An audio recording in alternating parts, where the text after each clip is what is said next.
नमस्कार, DD news में आप सभी का स्वागत है। मैं हूं ऋतु वर्मा। खबरों की शुरुआत करेंगे अभी तक की हेडलाइंस के साथ।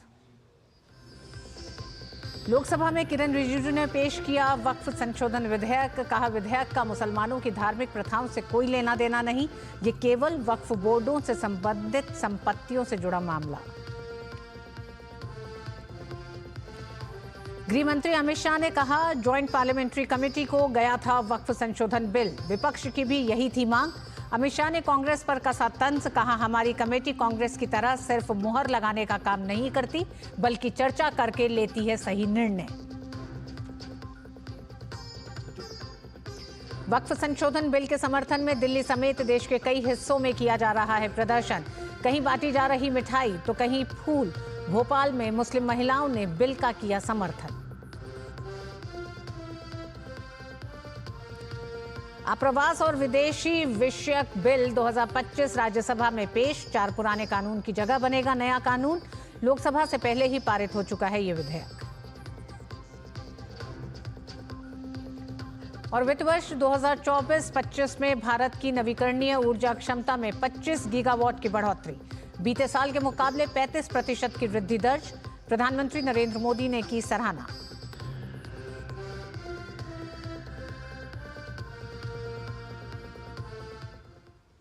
लोकसभा में वक्फ संशोधन विधेयक 2024 पेश किया गया। संसदीय कार्य मंत्री किरण रिजिजू ने लोकसभा में विधेयक को पेश किया। किरण रिजिजू ने कहा कि 284 डेलीगेशन ने कमेटी के सामने अपनी बात रखी है। 25 राज्यों के वक्फ बोर्ड ने भी अपना पक्ष रखा है। पॉलिसी मेकर्स, विद्वानों ने भी अपनी बात ज्वाइंट पार्लियामेंट्री कमेटी के सामने रखी। कुल मिलाकर के 97,27,772 याचिकाएं ऑनलाइन, फिजिकल, मेमोरेंडम के रूप में, रिक्वेस्ट के रूप में और सुझाव के रूप में पूरे तरह से सरकार ने देखा है। वो जेपीसी के माध्यम से हो या डायरेक्ट दिया हो, हमने सब उसको देखा है। इससे बड़ा कभी भी, इससे ज्यादा संख्या में किसी भी बिल के ऊपर में लोगों का याचिकाएं नहीं आया आज तक। कुल मिलाकर के 284 डेलीगेशन ने अलग अलग समुदाय के जो स्टेक होल्डर्स है, उन्होंने कमेटी के सामने में अपने बात को रखा है, सुझाव भी दिया है।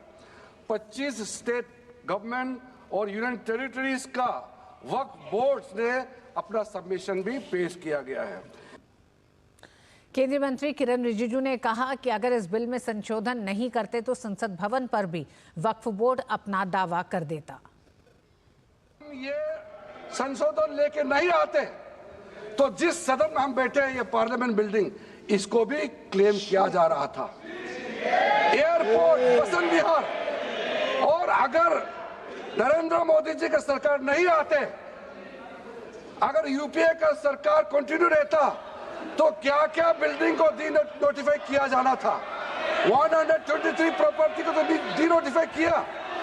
मैं रिकॉर्ड में कह रहा हूं, अपने मन से कुछ नहीं कह रहा हूं, मैं ऑफिशियल रिकॉर्ड का बात बता रहा हूं। अध्यक्ष महोदय, किरण रिजिजू ने कहा कि वक्फ संशोधन बिल में किसी भी धार्मिक कार्यकलाप में हस्तक्षेप का कोई प्रावधान नहीं है।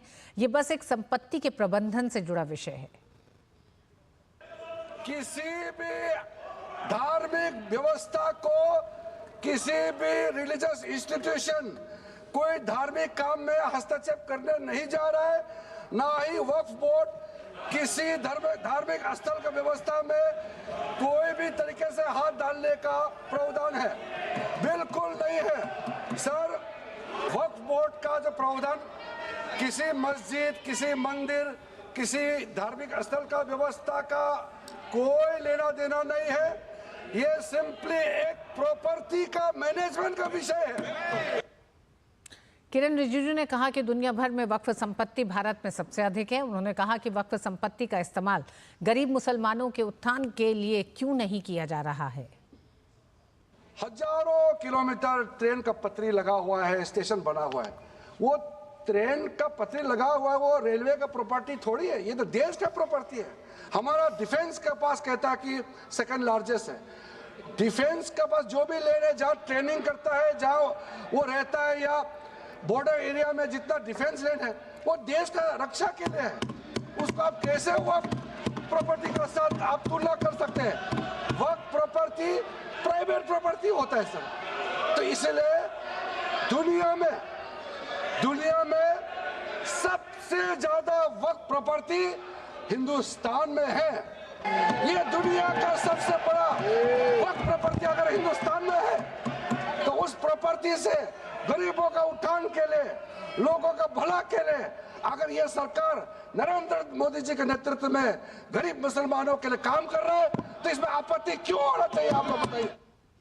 केंद्रीय मंत्री एसपी सिंह बघेल ने वक्फ संशोधन बिल का स्वागत किया। बिल का विरोध करने को लेकर उन्होंने तंज कसते हुए कहा कि इस बिल से वंचितों को उनका हक मिलेगा।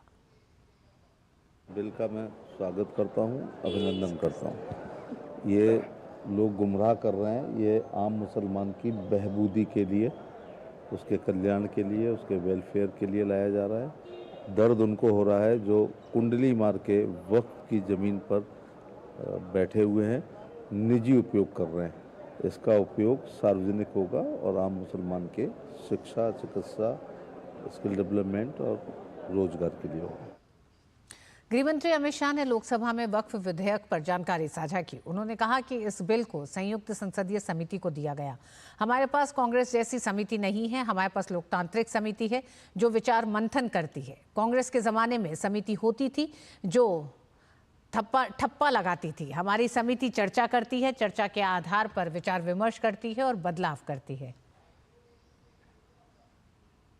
कमेटी ने इस पर सुविचारित रूप से अपना मत प्रकट किया। वो जो मत प्रकट हुआ वो मत फिर से कैबिनेट के सामने गया। कमेटी के जो सुझाव थे ये भारत सरकार की कैबिनेट ने स्वीकार किए और अमेंडमेंट के रूप में किरण रिजिजू जी लेकर आए। ये तभी होता है जब ये ऑफिशियल अमेंडमेंट कैबिनेट की अनुमोदन के बगैर आता है। अगर कमेटी ने कोई बदलाव ही नहीं करने हैं तो ये कांग्रेस जैसी कमेटियां नहीं, हमारी लोकतांत्रिक कमेटी है मान्यवर। हमारी कमेटी चर्चा करती है, चर्चा के आधार पर विचार करती है और परिवर्तन करती है। अगर परिवर्तन को स्वीकार ही नहीं करना है तो कमेटी काहे को लिए है भाई। लोकसभा में वक्फ बिल पर भाजपा नेता रविशंकर प्रसाद ने कहा कि यह विधेयक देश के पिछड़े मुसलमानों के हित के लिए है। उन्होंने कहा कि वक्फ पर मुसलमान भाइयों के हितों के लिए सरकार संशोधन करना चाहती है। संविधान के मौलिक अधिकार में धारा 15 है। धारा 15 में लिखा हुआ है कि महिलाओं के साथ कोई विभेद नहीं होगा और सरकार महिलाओं के विकास के लिए कानून बना सकती है। तो अगर यह वक्फ बिल देश की खवातीनों के विकास के लिए, वक्फ में उनकी भूमिका के लिए यह कानून लाया जा रहा है तो यह कानून गैर संवैधानिक कैसे हो गया भाई? सर, संविधान की धारा 15 में यह भी लिखा हुआ है कि सामाजिक रूप से पिछड़े वर्ग के लोगों के विकास के लिए सरकार कार्रवाई कर सकती है।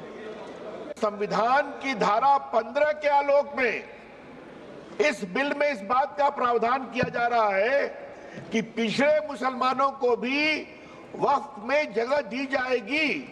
उन वक्फ में जो संशोधन हो रहा है वो मौलिक अधिकार की धारा 15 में उसकी अनुमति मिलती है। एनडीए का सहयोगी दल रिपब्लिकन पार्टी ऑफ इंडिया ने वक्फ संशोधन विधेयक का समर्थन किया है। रिपब्लिकन पार्टी ऑफ इंडिया के अध्यक्ष रामदास अठावले ने कहा कि जो संस्थाएं बिल का विरोध कर रही हैं, पहले उन्हें बिल को पूरा पढ़ना चाहिए। बिल कहीं से भी मुसलमान विरोधी नहीं है। डीडी न्यूज के संवाददाता राजेश राज से इस सिलसिले में केंद्रीय मंत्री रामदास अठावले ने की बात। तो वक्फ के संबंध में जो भी मतलब बिल आया है, वक्फ बोर्ड के पास मतलब प्रॉपर्टी की संख्या बहुत बड़ी है और उसका फ़ायदा आम मुसलमानों को होता नहीं है। इसलिए इस बिल का उद्देश्य इतना ही है कि मुसलमान के विरोध में नहीं है। ये बिल मुसलमानों के फायदे का है और इसीलिए मुसलमानों ने अपोजिशन के भगाने पर आना नहीं चाहिए और इस बिल से गरीब मुसलमानों का फ़ायदा है। इसीलिए मेरी पार्टी आरपीआई जो है इस बिल का तो समर्थन करने वाली है। और आइए सीधे आपको लिए चलते हैं लोकसभा, जहां इस समय बिल पर चर्चा में टीएमसी के नेता कल्याण बैनर्जी बोल रहे हैं। Any rational object is not a good sign for any religion, caste or creed. If the constitutional provisions empowers the parliament to create caste, subcaste or subclass, only then the parliament can do so. Like the scheduled caste created inside Hindus, but the constitutional provision does not empower the parliament under the guise of the Waqf Amendment Bill 2024, create Aga Khani Waqf, Bora Waqf, etc. The intention to legislate such kind of classification of Waqf board based on subsects, the ruling party in the government is having evil intention. If the title speaks about unification, creation of various Waqf board on the basis of subsect itself creates a de-unification between the sects and subsects of the Muslims. Madam, Clause 3FA of the said proposed bill defines government organization including municipalities and panchayat and autonomous bodies of the state and central government to a Part 9A of the Constitution. Under the scheme of Part 9A, the municipalities and the panchayats are self-government and autonomous bodies. How the properties of the self-government bodies can be treated as a government properties, madam? In a constitutional provision it has make it. By now, by this law, panchayat and municipality has been described as a government properties. It is not a government properties, local self-government bodies. Therefore, there is a distinction. Therefore, this provision is bad. Madam, introduction of definition of the government property seems to be mischievous. Why Waqf will be allowed to define government property? This is an attempt to legalize illegal occupation or Waqf property by government organizations. TMC के नेता कल्याण बैनर्जी ने bill के प्रावधानों पर ऐतराज जताते हुए कहा कि टीएमसी इसका विरोध करती है। हमें याद है कि कल्याण बैनर्जी ने जेपीसी की बैठकों में भी बड़ा हंगामा किया था। और उधर लोकसभा में केंद्रीय गृह मंत्री अमित शाह ने वक्फ बिल चर्चा में समाजवादी अध्यक्ष अखिलेश यादव के बयान को बचकाना बताया। उन्होंने कहा कि भाजपा में सभी निर्णय जनता के मतों से तय किए जाते हैं, वहीं अन्य पार्टियां जैसे कि समाजवादी पार्टी ने आपको बिना जनमत के आपको पार्टी अध्यक्ष बनाया है, क्योंकि आपके यहाँ 4 से 5 लोगों में ही पार्टी का अध्यक्ष का चुनाव किया जाता है। वहीं भारतीय जनता पार्टी की सरकार हमेशा देश हित में फैसले लेती है। अखिलेश जी ने बहुत हंसते हंसते कहा है, इसको हंसते हंसते जवाब देना। ये सामने जितनी पार्टियां हैं उनका राष्ट्रीय अध्यक्ष उन 5 लोगों को ही चुनना है परिवार के। हमें माननीय अध्यक्ष जी करोड़ों सदस्यों में से 12-13 करोड़ सदस्य प्रक्रिया कर कर चुनना है तो देर लगती है। आपके यहाँ जरा भी देर नहीं लगेगी। मैं कह देता हूं अभी 25 साल तक आप अध्यक्ष हो जाओ, नहीं बदल सकता। लोकसभा में आज वक्फ संशोधन विधेयक पेश किया गया। ऑल इंडिया मुस्लिम जमात के प्रमुख मौलाना शहाबुद्दीन रजवी बरेलवी ने उम्मीद जताते हुए कहा कि यह विधेयक संसद के दोनों सदनों में पारित हो जाएगा और यह मुसलमानों के हित में साबित होगा। बिल के फायदों पर प्रकाश डालते हुए रजवी ने कहा कि संशोधन लागू होने के बाद होने वाली गरीब मुसलमानों के हित में इसका इस्तेमाल होगा, इससे उनकी तरक्की और विकास होगा। मैं उम्मीद रखता हूं कि इंशाल्लाह वक्फ संशोधन बिल पार्लियामेंट में आज पास हो जाएगा और मैं खुदा से यही दुआ करता हूं कि अल्लाह इसको पास करा दे ताकि मुसलमानों की गुर्बत का खात्मा इस बिल के ज़रिए हो जाए। चूँकि हमारे बुज़ुर्गों ने वक्फ की थी ज़मीनें, इसलिए वक्फ की थी कि गरीब, कमज़ोर, लाचार, यतीम, बेवा मुसलमानों की इससे होने वाली आमदनी से मदद होगी, उनकी खुद किफ़ालत होगी, उनकी तरक्की होगी, उनकी फलाह व बहबूद के लिए काम होंगे, उनके जन कल्याण पर ध्यान दिया जाएगा।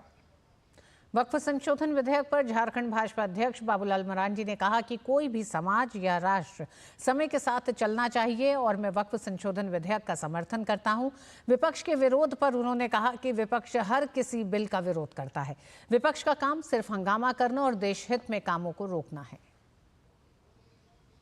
मिल करके इस बिल को पास करना चाहिए, क्योंकि समय के साथ अगर हम चलना नहीं सीखते हैं तो फिर आदमी दुनिया की दौड़ में पिछड़ जाता है। तो कोई भी समाज हो, राष्ट्र हो, तो समय के साथ चलना चाहिए, तो सेंसिटिव बनाना ताकि देश में वो हंगामा बढ़े, उससे अधिक और कुछ नहीं है। ताकि देश के प्रधानमंत्री मोदी जी बदनाम हो, इसके प्रयास हो रही है। भाई इसमें से क्या दिक्कत है? भाई कोई भी एजेंसी को देश में ये अधिकार नहीं है कि किसी की संपत्ति को कोई हड़प ले। राजधानी दिल्ली में वक्फ बिल को लेकर मुसलमान समुदाय में खुशी का माहौल है। मोदी जी शुक्रिया के पोस्टर हाथों में लिए लोगों ने उनका आभार जताया।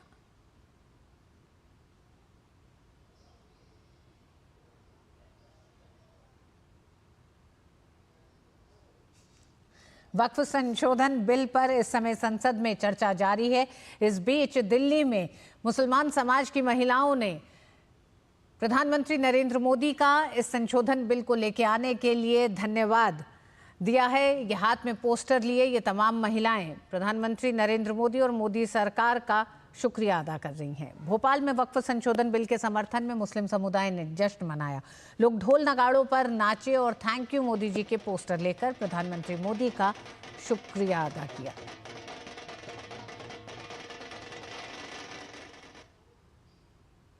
भोपाल में मुसलमान समाज के लोगों और खासकर मुस्लिम महिलाओं ने वक्फ संशोधन बिल के आने पर खुशी जाहिर की है। लोग हाथ में शुक्रिया मोदी जी की तख्तियां लेकर नजर आए। भोपाल में संवाददाता आदित्य श्रीवास्तव की ये रिपोर्ट। वक्फ संशोधन बिल को लेकर भोपाल में उत्साह का माहौल है और भोपाल में अगर देखें तो प्रधानमंत्री नरेंद्र मोदी के समर्थन में लोग जो है वो हाथों में तख्तियां लेकर खड़े हुए हैं और we support Modi ji, we support amendment, वक्फ अमेंडमेंट बिल यानी कि वक्फ संशोधन बिल का समर्थन मुस्लिम समुदाय की महिलाएं जो हैं, लोग जो हैं वो इस बात को कर रहे हैं और किस तरीके से उनकी प्रतिक्रियाएं जानने की कोशिश करते हैं। सही है ये बिल आ रहा है? जी बिल्कुल। क्यों? बिकॉज ये बहुत ज़्यादा इम्पोर्टेंट है और ये बहुत ज़्यादा अच्छा है हमारे लिए और सभी के लिए बहुत अच्छा है। सभी के लिए जी। मोदी जी के समर्थन कर रहे हैं। जो वक्फ बोर्ड के लिए बोर्ड आया, बिल आया, बहुत अच्छा आया। अच्छा है। जी। क्यों आना चाहिए ये बिल, क्यों आना चाहिए? क्योंकि इस चीज़ की बहुत ज़्यादा ज़रूरत हैगी और जब ये आएगा तो इसलिए स्कूल बनेंगे और स्कूल बनेंगे, हॉस्पिटल्स बनेंगे और इस चीज़ से गरीब लोगों की बहुत ज़्यादा हेल्प होगी। अभी क्या दिक्कतें होती थी और अब इस बिल के आने से क्या बदल जाएगा? अभी काफ़ी दिक्कतें थी, जो गरीबों का हक था वो नहीं मिलता था, ना मिला है आज तक। अब ये बिल आने से इन गरीबों को मिलेगा हक, उनका जो हक है वक्फ बोर्ड के ज़मीनों पे वो मिलेगा। मोदी जी दिला रहे हैं ये बिल, और ये पहले आना था, ये तो काफ़ी लेट आया लेकिन अच्छा आया। हम इसका समर्थन कर सकते हैं वक्फ बोर्ड का, तो ये हम मुसलमान भाइयों को बाद में ये बहुत से बड़े बड़े लोग वक्फ बोर्ड की जगह कब्जे में हैं, तो ये गरीबों के काम में आने चाहिए मुसलमानों के। ये समर्थन है, हम लोगों को इस बात की खुशी है, मोदी जी ने जो किया है बहुत अच्छा किया है। अभी क्या परेशानियां थी, क्या दिक्कतें थी? दिक्कतें तो कुछ नहीं थी, मगर कांग्रेस पार्टी, ये पार्टी है बहुत सी है ना, लड़वाने का किस्सा कर रही है, मगर मोदी जी वो काम कर रहे हैं, कोई नहीं कर सकता, कोई सी भी पार्टी नहीं कर सकती है। अच्छा। जी हाँ। अब आप लोगों को लगता है कि ये बिल आ जाने के बाद जो वक्फ की ज़मीनें हैं, जो चीज़ें हैं वो व्यवस्थित हो जाएंगी? जी जी जी हाँ हाँ हो जाएगी। तो ये भोपाल का मुस्लिम समाज है और हाथ में तख्तियां लिए हुए हैं। जैसे ही इस बात की खबर मिली कि इस बिल पर आगे सरकार बढ़ चुकी है तो वी सपोर्ट वक्फ अमेंडमेंट बिल। आप देखिए हाथ में तख्तियां हैं। शुक्रिया मोदी जी, प्रधानमंत्री नरेंद्र मोदी को शुक्रिया कर रहे हैं और ये बता रहे हैं कि आप संसद में बिल तो ला रहे हैं लेकिन समर्थन हमारा आपके साथ है, वो इनके पक्ष में है, इस बात को वो जान रहे हैं। और जो लोग इसका विरोध कर रहे हैं उनके लिए यही उनका कहना है कि शायद जानकारियां उनको नहीं है या फिर राजनीतिक दबाव जो कहें, राजनीतिक स्वार्थ जो कहें, उसकी वजह से वो इसका विरोध कर रहे हैं। कैमरामैन चंद्रमोहन के साथ आदित्य श्रीवास्तव, डीडी न्यूज़, भोपाल। लोकसभा में वक्फ संशोधन बिल पेश किया गया, इसे लेकर मुसलमान समाज में खुशी की लहर है। महाराष्ट्र के मुंबई में बिल पेश किए जाने की खुशी में समर्थकों ने एक दूसरे को मिठाई खिलाकर खुशी जाहिर की। लोकसभा में वक्फ संशोधन बिल को लेकर पहले पूरे उत्तर प्रदेश में अलर्ट जारी किया गया।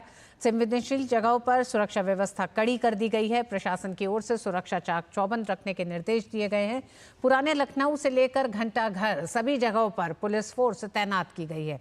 वहीं पुलिस और बीएसएफ ने घंटाघर से फ्लैग मार्च किया।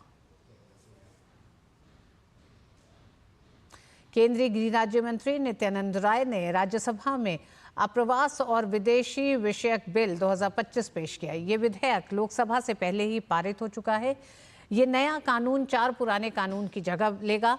ये विधेयक देश की ब्रांडिंग, रोजगार के अवसर और जीडीपी बढ़ाने में महत्वपूर्ण साबित होगा।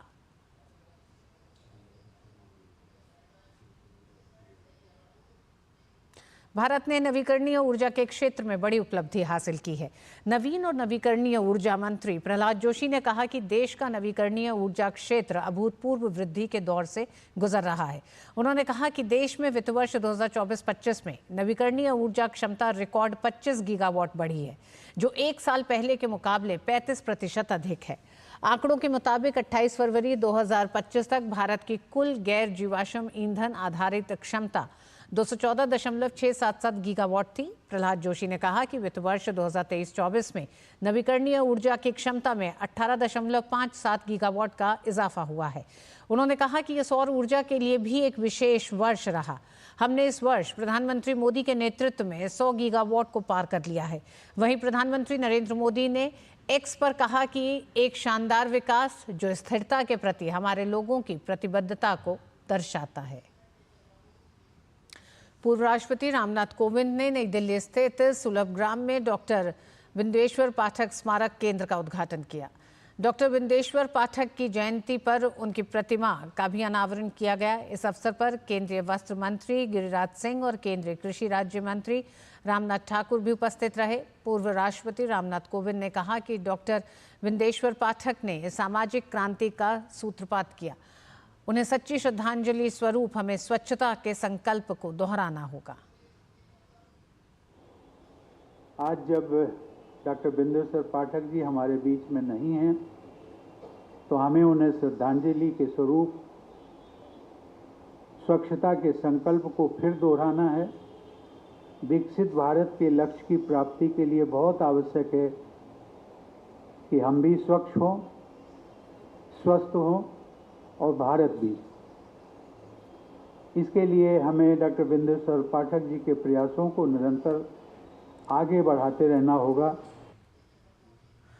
केंद्रीय वस्त्र मंत्री गिरिराज सिंह ने कहा कि डॉक्टर बिंदेश्वरी पाठक ने तमाम संघर्षों और विरोधों के बीच सामाजिक परिवर्तन की नींव रखी और स्वच्छता को सभी के लिए सुलभ बनाया। पाठक जी को मैंने कम उम्र में देखा है, साइकिल से लेके यहाँ तक गांधी मैदान में जब पहली बार उन्होंने सुलभ इंटरनेशनल की स्थापना की थी, उस समय भी मैंने देखा। जब पटना में उन्होंने सुलभ के द्वारा रोशनी देने की बात की तो वो भी मैंने देखा। आज उन्होंने हर शहर, हर कस्बे में केवल व्यवस्था ही नहीं की है, बल्कि जैसे क्रिकेट में मैन ऑफ द मैच होता है, वैसे स्वच्छता के मैन ऑफ द मैच के रूप में है। और इस बुलेटिन में बस इतना ही। नमस्कार।